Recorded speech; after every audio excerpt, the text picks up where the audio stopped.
Cool. Hi, I am Jen with WNYU, here interviewing Just Mustard on their tour opening for Fontaines DC. Correct me if I'm wrong, but this is your second time in New York and your second time with Fontaines DC. Second time in New York, third time with Fontaines DC. Yeah. We did England in 2019, Europe just last month, and this is our third time. How does it feel on this tour to be able to play the material that you haven't been able to hear live while you were writing? Really good. Yeah, Yeah. it is. And yeah, it's great just to, because kind of when we were writing, you'd know like reactions to any of the songs by our own. So it was kind of like hard to gauge what to do. And yeah, it's class. Just and how the songs are like kind of slightly morphing and stuff as we play them and getting just kind of more, just like you're just kind of getting a lot more and more locked into them because we're playing them live so much. It's like, it's really fun. Yeah. As both of you are, speaking of Fontaines, as both of you are these two young Irish bands who are very much blowing up in the global scene at the same time, how do you feel touring with them again? And are you all good friends at this point? I know they might have turned you on to Partisan. Yeah, we're all friends. It's really good to tour with people that you get on with so well. Yeah, and all their crew and everyone is just so like, it's just a really nice bunch of people to be around. So definitely gonna be sad when it's over. Yeah, it'd be weird not to see the same faces every day for weeks. Yeah. How did your two bands meet initially? Their manager Trevor booked us in a venue in Dublin called the Workman's a couple of times, and then we met them. We played together on St. Patrick's Day 2018 in Workman's Club. That was the first time we played a show together, I think. Yeah, but we didn't really get known them really until we toured with them in England 2019. Yeah, we toured with them on their Dogwell UK tour. I was also curious about your move to Partisan Records. Have you any changes you've experienced in production, music videos, or the other kinds of your music's conception? Definitely on the like production side of the album, like making videos and all that kind of stuff. It's definitely great to have so many resources and people to like throw ideas and be able to like just like get recommendations for people who might be cool to work with and stuff like that. Yeah, it's just a massively like positive support network of people to be working with. Like it's and they have such good ideas as well. Yeah, like I think even the track list of the album was like their idea, like the order. We didn't know what to do, and just having that opinion from outside the band, because it's like having that perspective, having a different perspective on. I think we'd kind of like fallen into a rough track list and for ages. So then we kind of, this is how it'll go. It's been like this for like months, and then they were like, I think we're like, oh, well, like this one, we're like, holy shit. On paper, it was like, no way, that won't work. But then I listened to it, and it was the first time I felt like it sounded like a full album to me and not just tracks, Yeah. And I was like, oh, this works. They were really easy to decide to work with as well, because it's just like they're all really nice people, and then they just seemed to get what we wanted to do and what we were trying to do with the music, and it just was like the communication was very easy and made complete sense. So how specifically did the structure or the track listing differ from Wednesday to Heart Under? In what sense do you mean? The track listing, like the difference in track listing. Yeah, I mean, kind of similar. Like I think we're Wednesday. We might have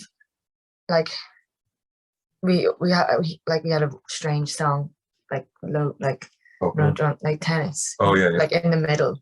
And on Heart Under we also have a strange song in the middle.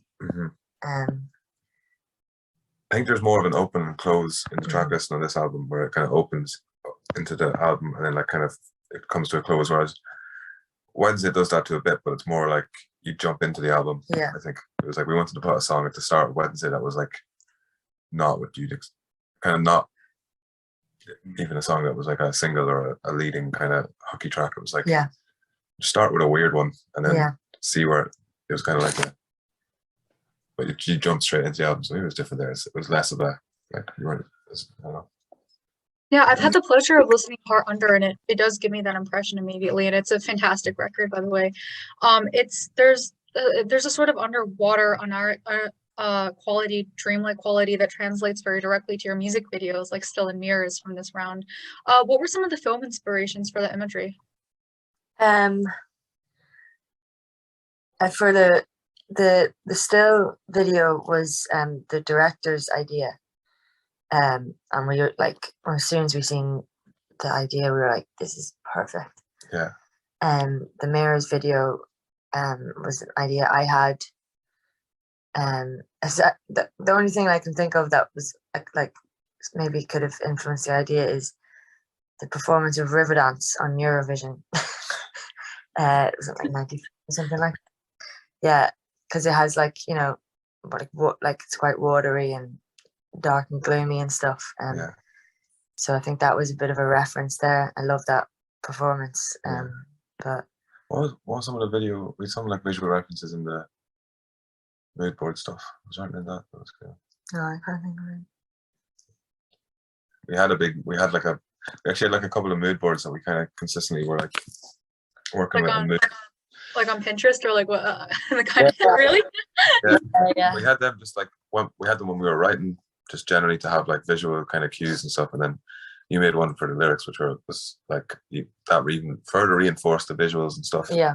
And then we made ones for like, you know, graphic design kind of ones, or like video ones, or stills and stuff. And I suppose that was just something that was collected. So it's like we're just pulling from all over the place, and kind of it all just kind of distilled towards the album artwork and the graphics and the video. And it was really easy to translate what we were thinking to like people we were going to work with videos and stuff, because we could just go, there's like a whole visual world where the album lives in our heads, and then they're able to kind of just go from there. So it was cool.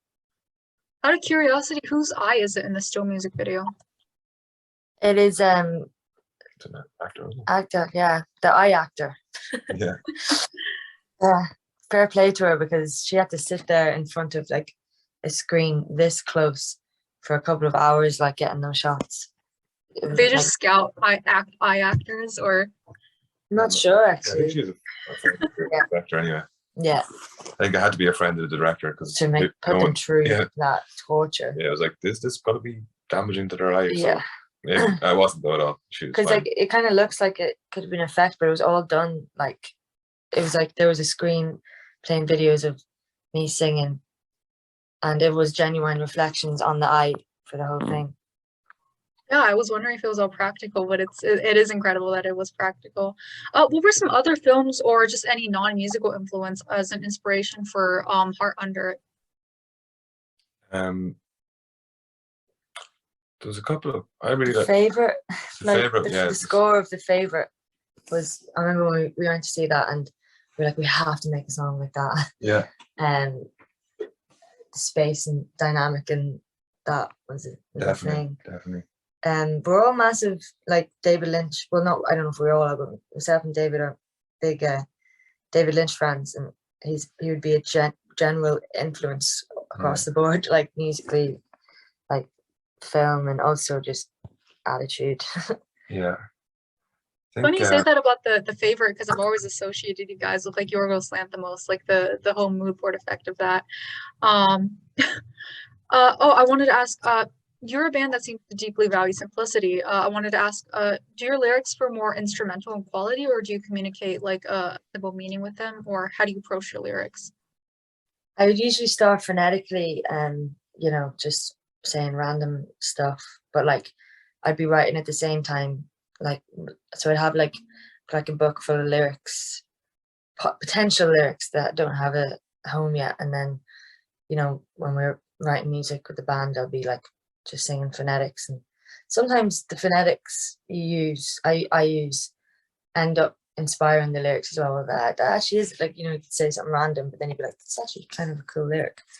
But yeah, it would be. Yeah, I think definitely on this album as well, I wanted to get it was a lot more lyric focused. Yeah. Than previously. Not you know what I mean, than Wednesday maybe was much more abstract Yeah. lyrics, even to the point of some songs not being entirely sure what the lyrics were until we recorded them. Yeah. Which of the songs on Heart Under stands out to you most lyrically? Most what? Most lyrically. Oh, I really like Rivers, the ender. I really like that. I like Early because I feel like it's got like the most I don't know, sometimes like I repeat lyrics or whatever, but I feel like I like Early as well. Early and Rivers, 23. I really like Blue Chalk, my favorite, I think, and 23. Yeah. I think on Blue Chalk is just really nice atmosphere in the lyrics or whatever. Yeah. So I think that's really cool. Yeah.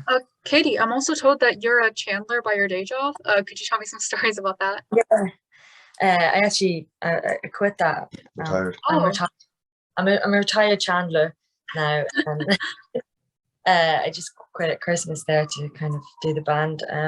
But yeah, it was great. Like I really love that job and would go back in a heartbeat. Like if it all fails, but yeah, it smells really good. My boss is lovely. It's a really calming atmosphere. It's like exciting at Christmas and everyone's ordering their candles and yeah, it's really made a candle. We made a candle for the album actually for our merch. Yeah, myself and my boss. Yeah, it's like a limited. There's like 200 of them. Yeah. We did a Heart Under scent, like little stamped boxes and stuff. So yeah, yeah. What are the notes of that scent? I'm curious what Heart Under smells like. I think it's bergamot and verbena.